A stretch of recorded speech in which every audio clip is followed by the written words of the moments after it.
Namaskar. This is Akhilesh Bhargava. Welcome to Tit-Bits on Business and Finance with me. If the popular television show Shark Tank is more entertaining than educating India's audiences, then the ongoing boardroom saga of the co-founder of BharatPe, one of the sharks in the tank, together with his wife in the corporate saga, has been educating and entertaining India's startup as well as corporate world.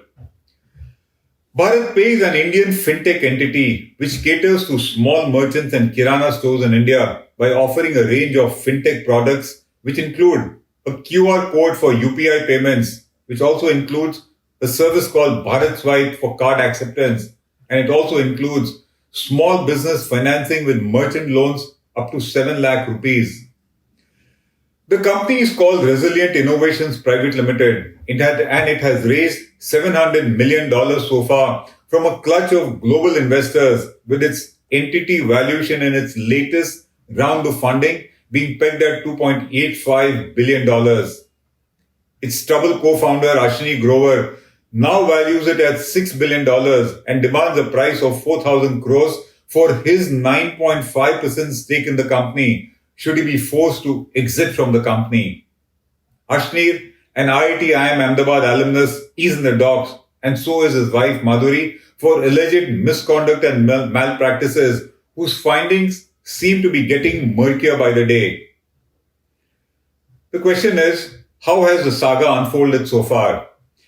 The troubles for the brash Grover began in October last year when he is reported to have hurled the choicest of abuses in a phone call to employees of Kotak Bank for the bank's alleged failure to provide IPO funding of 250 crores to him and his wife to enable them to subscribe to the Nykaa IPO on 20th October 2021. Grover claimed that it was a breach of assurances on the part of Kotak Bank to provide IPO funding to him. He thus issued a legal notice to Kotak Bank seeking a 500 crore compensation for what he claims to be a notional loss suffered by him for his inability to subscribe to the Nykaa shares. Kotak Bank said in response that it would take legal action against Ashneer and his wife Madhuri for using the most inappropriate language in the call that they made to the bank employees.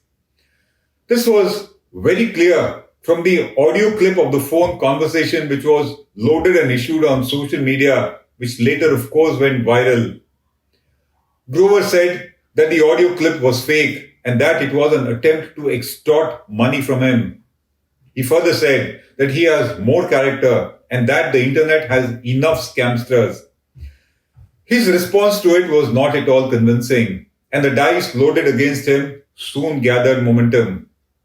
A report says that the audio clip, together with BharatPe's long track record of abusive work culture, a company that he heads, created enough pressure on the board of directors of BharatPe to announce an investigation into charges, among others, of financial irregularities levied against Grover and his wife, who serves as the head of controls at the fintech startup.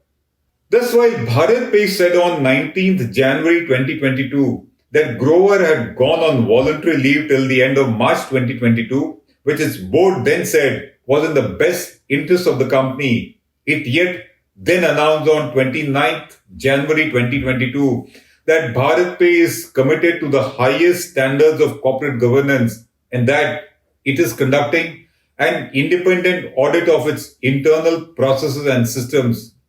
It was very clear that the focus of this independent audit and investigation was the Grover couple. After the board announced an investigation into the affairs of the company, Grover told a news portal that the firm's investor had arm twisted him to go on leave, and he claimed that the company's CEO Suhail Samir was a puppet of the board of directors. He said intimidatingly that anyone who will say anything unsubstantiated against them, he will get their house, their car, and everything that they have ever built. He further said that he is very clear about that, which is he will get the house, the car, and everything that a person has built in case he makes unsubstantiated allegations against Grover. He went on to warn that be clear of the repercussions if you say something without any modicum of truth.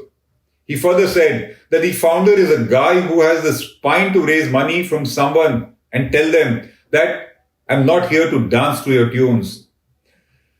The investigation to review the systems and affairs of BharatPe clearly escalated the friction between Grover and its board of directors.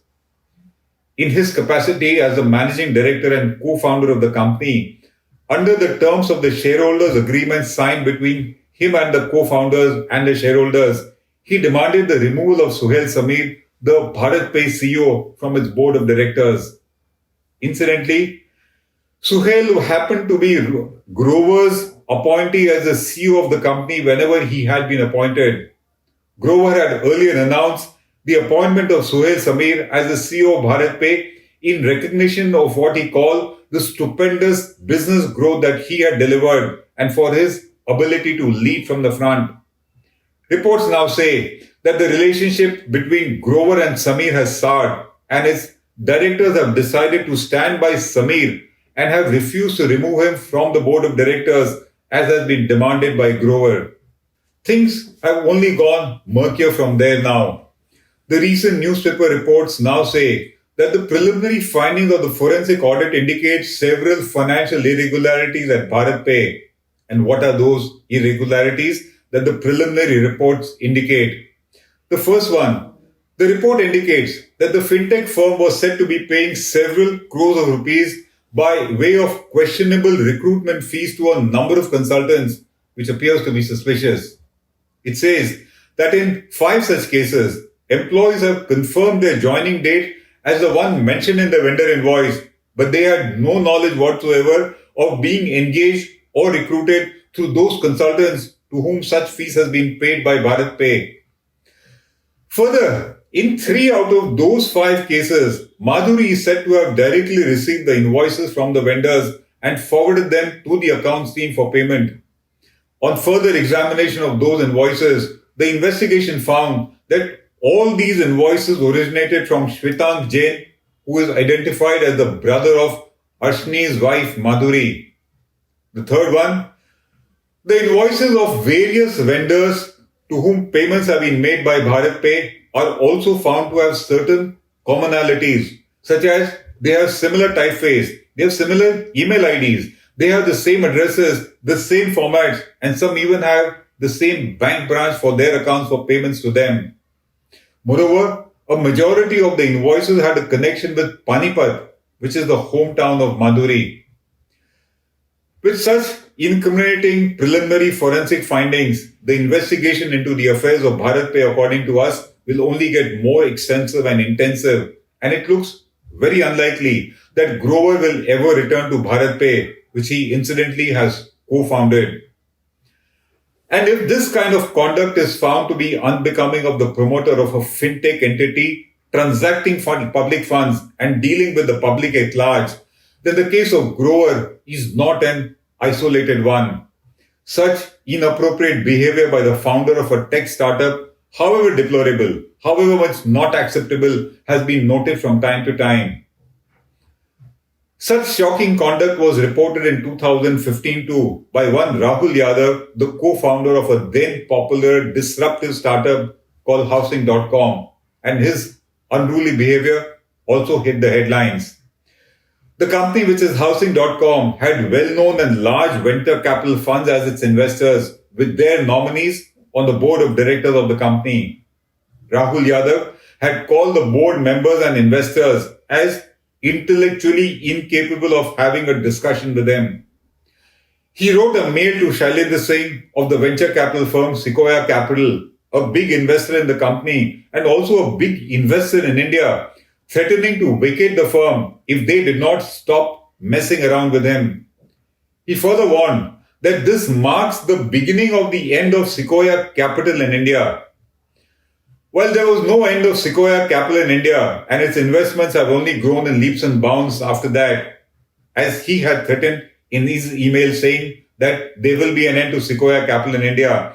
It was certainly the end of his trailblazing short-lived career in Housing.com, and he was soon thrown out of the company by the board of directors and also by his co-shareholders. Yet another such case of atrocious, shocking, and shady behavior by the founder of a fintech startup is that of Vishal Garg, the Indian American founder of a company called Better.com, a housing mortgage lending company. Garg had earlier founded a student loan company called My Rich Uncle with a partner called Raza Khan, who alleged that Garg misappropriated funds and proprietary software of the company My Rich Uncle and diverted its funds to set up Better.com. He also said that Garg had threatened him in coarse language to staple him against the wall and burn him alive, for which Garg had to tender an apology in court to him. In an email in November 2020, Garg chided his employees as being dumb dolphins. His shocking behavior touched its lowest point when, before Christmas last year, he very abruptly dismissed and fired 900 employees of Better.com, citing reasons of market performance and productivity. That too, almost immediately after a round of funding had been received by the company. His insensitive and inappropriate conduct sparked an outrage, following which he apologized in a letter to the employees, saying that he had failed to show appropriate amount of respect and appreciation for the individuals who were affected by that decision of his. His apology failed to cut ice, and he was forced to go on leave, like in the case of Ashneer Grover. Garg recently returned to Better.com only to face an exodus of unforgiving employees of the company, including very senior employees of the company. So what is the larger picture that emerges from these kind of cases? When you look at the shocking misconduct and atrocious behavior of the likes of Grover, Yadav and Garg, whose companies have attracted tons of investor money, one realizes that, first of all, they may have been smart techie founders, but they are certainly very poor entrepreneurs who fail to earn the respect of the teams that they work with. They may have struck fortunes for their technical skills, but as business leaders, they are certainly failures.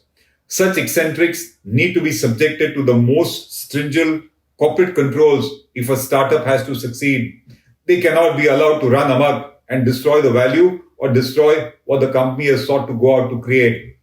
The second, it is likely that their quick success went to their swollen heads and they just could not handle it. And thus, this kind of a behavior on their part, because this behavior came after their companies had managed to set themselves successfully. Further, these kind of persons are certainly not fit and proper to lead entities that transact with the public and handle investor funds. The next, there must have been deficiencies in the protocol and processes at the board of directors of such companies, including at BharatPe, that the unruly and maybe fraudulent conduct of these mavericks was not reined in and controlled at an early stage, or perhaps it went unnoticed. And finally, the enterprise value buildup of such companies proves to be fleeting, since technology may be a starting point, but there is no alternate to sound corporate leadership, which these mavericks very clearly show that they lack. Technology is not just enough to start a company. Finally, what you need is leadership. Finally, what you need is credible behavior. And if those are missing, those very startups which sounded successful can just go down. This is Akhilesh Bhargava signing off till we meet again. Namaskar.